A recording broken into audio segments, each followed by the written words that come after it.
Armin doon sa inaanak nyo, si Bob, saka kay Dory. Okay.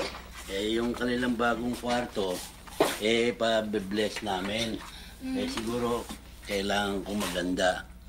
Ayoko namang, yun na namang balai kong maghahanda.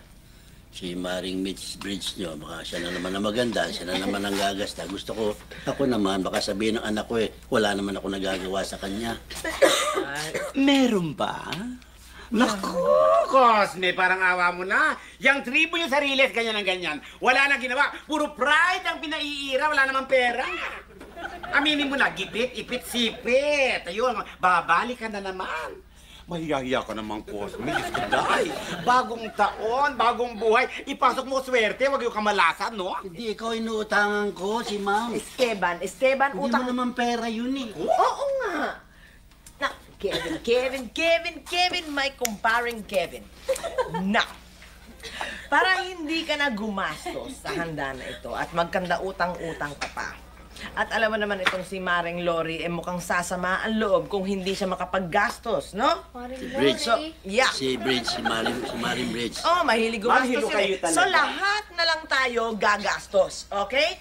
Ang dating sa party nyo, sa blessing mo, potluck. Okay? Padlang? Ayun naman pala Mang Kevin eh. Meron yung mga kandado doon, tag 20 pesos lang. Di ba kakamura po tayo, padlang? Ang kandado. Ba't napunta sa kandado usapan natin? Ay, padlang ko eh. Patlak. Hindi padlak. Cheryl, Patlak. Pat. Pat nga, sabi ko, pat. Pat! Naku, Mang Kevin, ayoko niyan. Hindi ako sasali dyan. Bawal yan, Mang Kevin. It's against the law. Ma'am!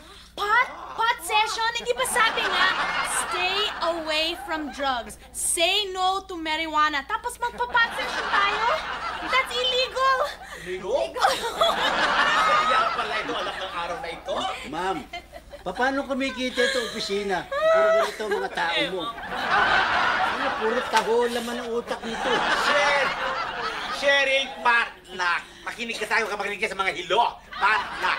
Kanya-kanyang baon.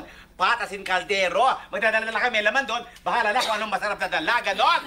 Naku, ikaw ba gusto mong i-terminate ka o ikaw mismong terminate?